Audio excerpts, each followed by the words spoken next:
Si algo se podía hacer, había de ser colectivamente. Bueno, soy Ferran, ahora estoy en una experiencia vital intensísima de convivencia, que es un reencuentro con el pasado, pero cuando me voy para el pasado y veo un poco de dónde vengo, digamos que recuerdo como el inicio de mi consciencia a los 15, 16 años, la adolescencia, y a partir de ahí el plantearme utópicamente el llegar a una sociedad diferente o el cambiarla, ¿no? Ese ha sido un recorrido que me ha acompañado, no ha habido un momento de renacimiento, de cambio profundo, sino que ha sido un progresivo crecimiento, ¿no? Y puede que lo que en este último recorrido, en la última parte del recorrido de los últimos 10 años, es cuando se han ido encajando todas las piezas de un proceso en el que puede que pensase que sería muy difícil llegar a ver aquello por lo que realmente y físicamente luchaba por cambiar, y resulta que en el contexto de este momento que estamos viviendo tan conflictivo a todos los niveles, a nivel climático, a nivel personal, a nivel económico, resulta que determinadas cosas a las que aspiraba cuando tenía 16 años de una manera desdibujada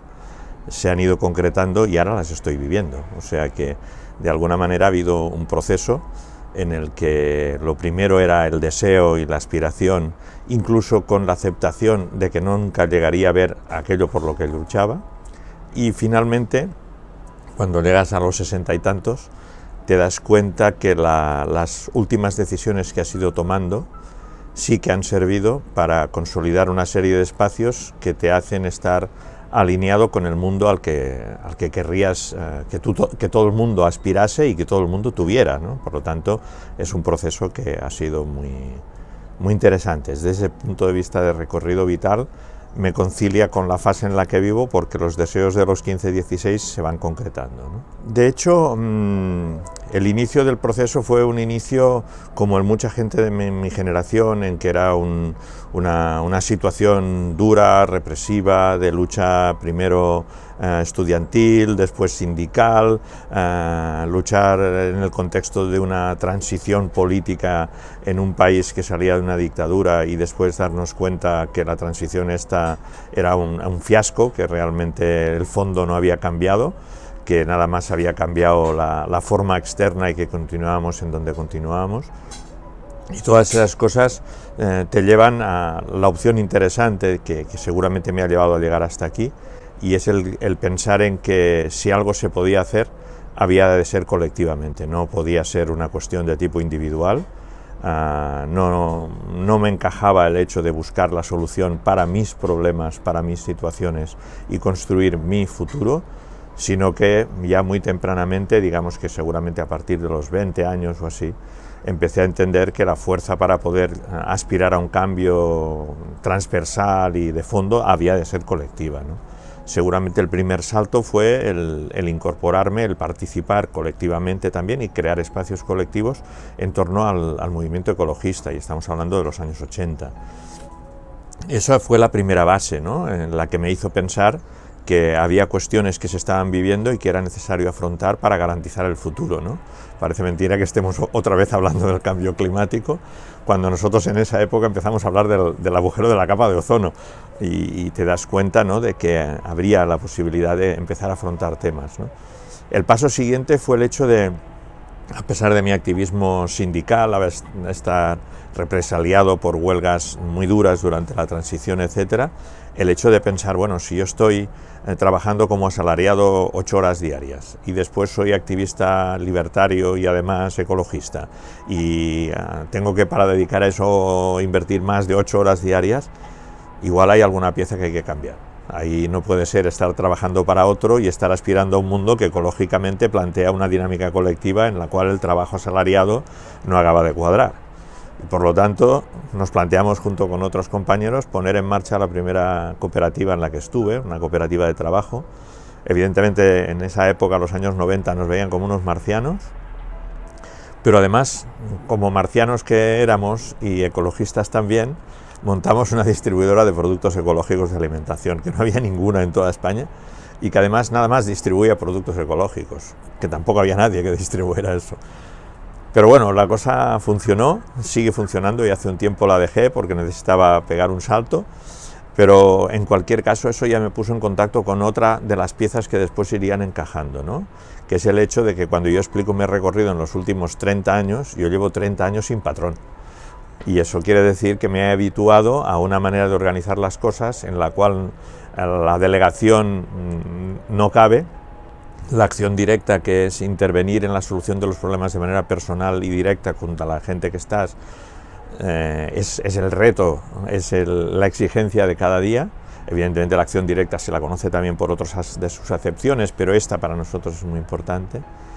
Y de ahí, bueno, del activismo ecologista, del compromiso con el cooperativismo, como también continuaba dentro del contexto social, se van abriendo nuevas situaciones, ¿no? Cuando de alguna manera me centro más en el movimiento cooperativo y ecologista, nos planteamos el hecho casi simultáneamente de montar la primera cooperativa de trabajo, de que teníamos que buscar una manera de que la gente pudiera consumir de una manera más accesible, y nos ponemos a montar cooperativas de consumo de productos ecológicos también, ¿no? Y eso nos lleva a relacionarnos con el territorio de una manera más directa, ¿no? Porque las cooperativas de consumo tienen la característica que son comunidades organizadas que viven en un espacio geográfico concreto. A partir de ahí hay una especie de regreso al barrio de toda la vida, que es Sants, donde vivimos, donde hemos vivido casi toda la vida, y de alguna manera te vuelves a conectar con la dinámica horizontal de la gente que trabaja por reivindicaciones de tipo vecinal o de tipo antirrepresivo, antifascista en los barrios, ¿no? El 2011, fruto de la presión y de diferentes razones políticas que habían en el contexto, pero sobre todo de nuestra musculatura, pudimos entrar en el contexto de Can Batlló, y en este momento estamos gestionando toda una superficie inmensa, hemos diseñado el parque. Esto liga con la cuestión esta que decía al principio, ¿no? De la posibilidad de que aquello que eran deseos, aspiraciones y que pensabas que no se verían, llega el proceso que empieza, digamos, en el 2010 y llega hasta ahora,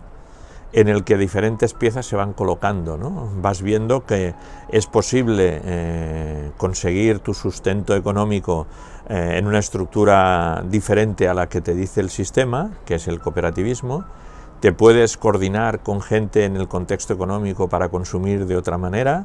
En este momento ya muchas más cosas que productos ecológicos, como energía, telecomunicaciones, aseguros, etcétera. El movimiento cooperativo ha crecido y el mercado social ha crecido. Ahí está. El movimiento vecinal pasa de una reivindicación de que a ver cómo consigo que en esta calle hagan aparcamientos y que más allá puedan poner una escuela, para asumir proyectos mucho más grandes en los que se combinan muchos aspectos, como puede ser el contexto de Can Batlló, en el cual hemos conseguido que convivan el espacio de cooperativas de vivienda, como es la nuestra, la Borda donde vivo, con cooperativas de trabajo que están ahí estabilizadas, con formación de nuevas cooperativas, con generación de proyectos culturales no administrados ni relacionados con la administración. Todo eso se va consolidando. Y dentro de esas diferentes patas, que sería la pata económica, la pata cultural y la pata de la vida,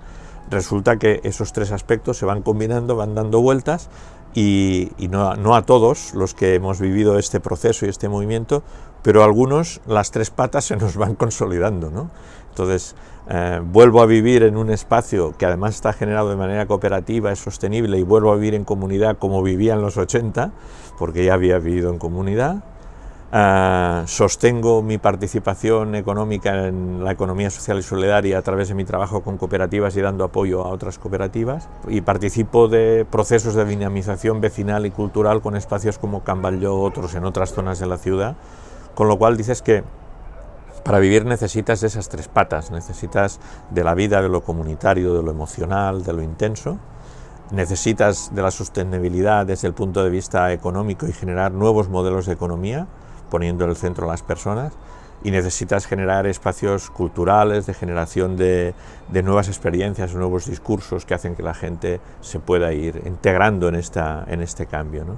Entonces, esta realidad, esta transversalidad tan grande que hemos conseguido en diferentes espacios, en donde utilizando estas herramientas hacemos visible que se puede vivir aquí y ahora ya de otra manera, en todos los aspectos, yo creo que es lo que tiene de valor el recorrido, ¿no? El hecho de haber pegado el salto, de decir, voy a llegar al final de mi recorrido y le voy a dar el relevo a otro para que siga así, el que explique que es posible vivir de otra manera, a decir eso se va a mantener, siempre habrá gente que explique que se puede vivir de otra manera, pero también ahora